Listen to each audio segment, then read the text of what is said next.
Welcome back, YouTubers, to another NXT review with me, Mr. Parkin, on behalf of the British List. If you have any comments regarding NXT, please, oh please, put them in the comments section below. So it looks like the next NXT Takeover is going to be on May the 20th in a 2-hour special on the WWE Network, and that's going to be in 3 weeks' time on May the 20th. So I'm very much looking forward to that. In my opinion, those 3 weeks could not go fast enough for myself. And the opening segment of this week's NXT was all about announcing the main event of that NXT TakeOver show. So I guess you could say this is the first show that's building up to the NXT TakeOver show.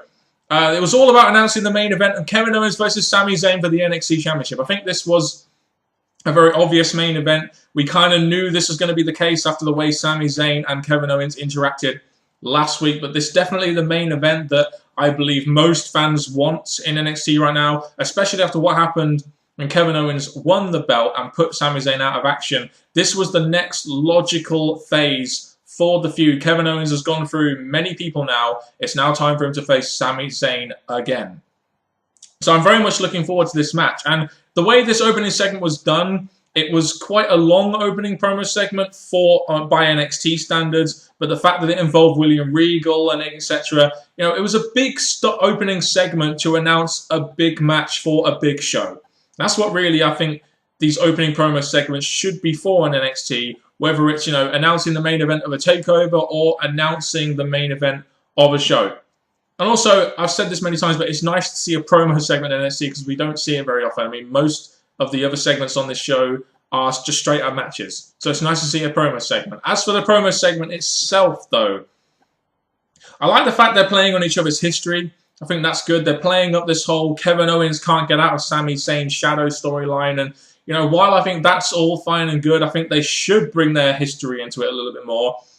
Did anyone else think that Kevin Owens gave in very easily to Sami Zayn's title demand? I'm just saying, Owens is the one with the power here.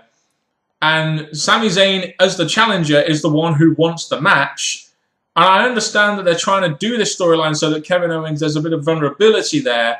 But as the champion, Kevin Owens initially said that he didn't want it to be a title match. And then all of a sudden, it just takes Sami Zayn to say, oh, Kevin Owens, you can't get out of my shadow. Everywhere you go, I go too. People are talking about me even when you're champion.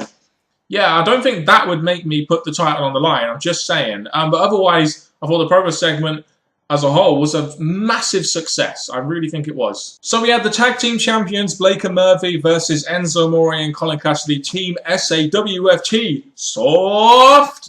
I guess this is kind of like a preview of the match we can expect at the next NXT TakeOver. These two will definitely be fighting off of the tag team championships now. They've been building up for quite a while. And, while I understand the point of this segment was to make the challengers, Enzo Amore and Colin Cassidy, look strong over the champions and give them some credibility by, making us realize that, hey, these guys can defeat the tag team champions. I get that. I just don't know why the match had to be so short. It was about sort of 3 minutes long, and it kind of felt like a jobber match to me. Now, I feel matches that it should be at least a little bit more competitive, but, I suppose if the point was to get Enzo Amore and Colin Cassidy, over and to get them a little bit more credibility, as I feel, while Colin Cassidy is there, people probably don't buy the fact that Enzo Amore could, win a match, so to speak. So, from that perspective, it did its job. I just don't see why, if you're going to give this match on, the NXT show, which you're going to give on the TakeOver show, at least give us a little bit more of a preview as to what we can expect at NXT TakeOver if you're going to use this as a way of building up to it. So they did this backstage interview with Becky Lynch to find out a little bit more about her character, etc. So you don't really know too much about Becky Lynch, to be honest. So, they're really trying to get her over as a babyface. You can tell in the way she's talking about how passionate she is about wrestling and how passionate she is and how where she wants to be in wrestling and how she wants to be at the top of NXT. They're really trying to get her over as a babyface now. But while I believe that talking is a way of getting over and it's a way that, wrestlers are going to have to learn to get over, I don't think talking right now is going to be the way that's going to happen for Becky Lynch. I think the way that she's going to get over as a babyface is by what she does in the ring. Because what she does in the ring is essentially why fans cheer her and why fans want to see more of her. And no doubt that will come out in droves when she faces Sasha Banks for the NXT Women's Championship at Takeover. It's not been announced yet, but she is the #1 contender, and that is the logical match going forward for the NXT Women's Championship. So Becky Lynch in a match, fine. She defeated a jobber on this show. But against Sasha Banks, I feel like the match itself will be very good. It's a fresh match. And I think this will give Becky Lynch another chance, because I think that Fatal 4-Way at the last one gave her a really good chance to shine. I think this will give her yet another chance to shine, even if she is going to lose. So our next match on this week's edition of NXT was Donna Brooke versus Bayley. And I think really we could tell with what happened between Emma and Bayley backstage, where Emma has supposedly stolen Bayley's gear. We kind of knew that this match and, you know, who was involved in it, that there'll be something going on between Emma and Bayley, and that would allow Donna Brooke to get the win. That's really how it should go. Because, you know, obviously NXT really want to push this Donna Brooke character, so they need to give her plenty of wins. And a win over Bayley, while it wasn't 100% clean, so to speak, it's still a win over Bayley, who's been involved in title matches before against people like Charlotte and Sasha Banks, etc. And she also got royally booed in the process, so it looks like she's quite an effective heel. May not necessarily be down to Donna Brooke. It's probably more down to the fact that people in NXT just don't feel she's the type of person that they really like. You know, she's a total diva. She's not she's not good in the ring, so to speak. She's very green. That's probably why they hate her more. But hey, it all just helps the character. She's an arrogant, total diva, so she should be getting booed. As for the stuff between Emma and Bayley, okay, I can't be the only one that thinks this. But this whole distraction win is kind of stupid in today's wrestling. It really does make the babyface, in this case Bayley, look really stupid. You know, I understand. They're trying to continue some kind of story between Emma and Bayley here. They're trying to change up Emma's character a little bit. They're going with the, you know, trying to copy diva thing that they've done with, you know, many divas in the past, such as Mickie James and, you know, etc. You know, you can name them all off. You know, you can name them all off two hands. But I think the next time these two face off, let's just hope by that point that Emma is fully heel. You know, because when they both faced off as babyfaces, the match was kind of boring, in my opinion. And if they're going to change the character of Emma, they may as well make her a heel rather than a tweener, which is kind of what she is now. So they did that NXT show pretty much, which was devoted to Hideo Itami and showing his rise to the Andre the Giant Battle Royal and being involved in WrestleMania. And that's all fine and good. But since then, they've had him face CJ Parker, and now Adam Rose. And I guess my question is, you know, what role will Hideo Itami play in the next NXT TakeOver? Because while he's been involved in the Andre the Giant Battle Royal, and, you know, has had his moment at WrestleMania, so to speak, in the pre-show, I just don't see a logical path for him unless he's in some kind of last-minute #1 contenders match or something. And that's the only way I can see Hideo Itami potentially being involved at NXT TakeOver. That's it. So right now, he doesn't really have a direction, but I think after NXT TakeOver, we may see some kind of direction for Hideo Itami, as I feel there's a good chance that he may become the next #1 contender. Now, if you think about it, he's the next logical one, in my opinion. They've already had Finn Balor be the #1 contender, Sami Zayn be the #1 contender. Now, Adrian Neville's gone now, so he's really the next biggest babyface they have.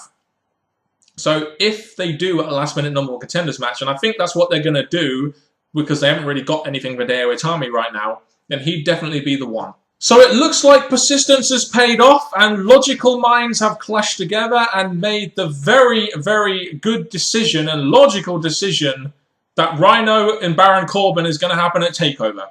You know, like I said, as soon as I saw Rhino on the scene, I really thought that him and Corbin would be a good fit for each other. You've got Rhino, who's been booked as like a dominant person on NXT, going through jobbers, you know, on a weekly basis.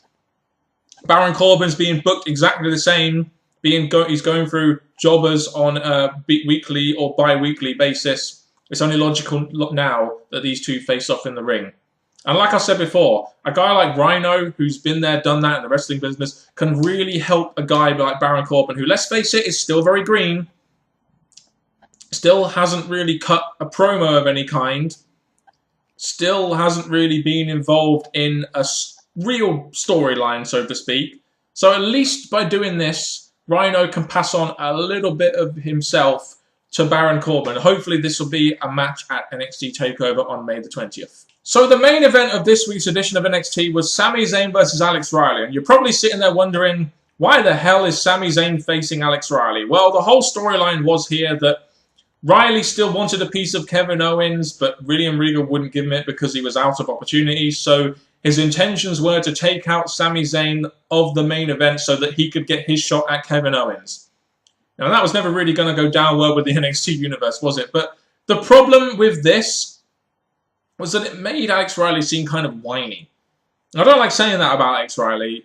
It's just that he's lost both times clean, and now they're making his character just seem whiny. Like, yes, he can beat Kevin Owens. He can do it. But you've tried twice and you've lost clean both times. It's time to move on to Kevin Owens. I understand that they used that whole thing just to get to this match, just to get to the whole stuff between Sami Zayn and Alex Riley. But I just want the NXT to do something with Alex Riley. I don't want him to just be involved here and then just go. So I want to see some continuation with the Alex Riley character. It just seems like now he's been involved with the NXT champion, and next minute he's just not going to be involved at all. He's just going to be phased out. That's exactly how it seems to me. And I don't want to see that with Alex Riley. I really don't, because I feel he is a talent that could definitely have, some use in NXT, maybe even on the main roster. You could argue, have WWE missed their chance on him? Yes, they may have done, but at least let him prove himself on NXT. Anyway, I didn't really pay too much attention to this match because I knew it was going to be all about getting to Sami Zayn and Kevin Owens. Now, after the match, you had Kevin Owens from commentary attacking Sami Zayn from behind, powerbombing Alex Riley on the apron, which probably means he's going to be out for a while now. And that's pretty much how it ended, with Kevin Owens on top over Sami Zayn, the heel over the babyface, weeks before pay-per-view, which is the way it should be done, really. You had Sami Zayn get one over on him last week. It's now time for Kevin Owens to get his heel heat back. And that was the way it finished, and that was fine and done with me. I just hope that this doesn't mean Alex Riley is done in NXT. I know they may do some releases, and I hope he's not part of that. I just hope that they see something in him, and they still try and do something with the guy on NXT. I feel he deserves it. I mean, you took him off the commentary table, and it's time to, let's just at least give him a chance to see what he can offer in some kind of storyline in the ring. That's all I'm going to say. As for this week's edition of NXT, it was a decent show. It was nothing special. I thought the opening segment was really good, in my opinion. The tag team match, again, I thought it was too short. Dana Brooke versus Bayley, okay. Hideo Itami versus Adam Rose, not really too much direction with Hideo Itami. The main event was pretty good. So really, it was a two-segment show, in my opinion. Watch the opener and perhaps the main event if you want to see Alex Riley get his ass powerbombed onto the ring apron. That's all I can say for you Alex Riley haters out there. But anyway, that's been it from me, Mr. Parkin. Thank you very much for watching this NXT review if you have. I cannot wait for this NXT TakeOver that's going to happen on May the 20th. And I can't wait to actually see what they call it as well. It'll be interesting to see what they call this one. And is it just going to be NXT TakeOver 6 or something like that? I don't know. Anyway, we'll leave that for another time. See you later, guys. Bye-bye.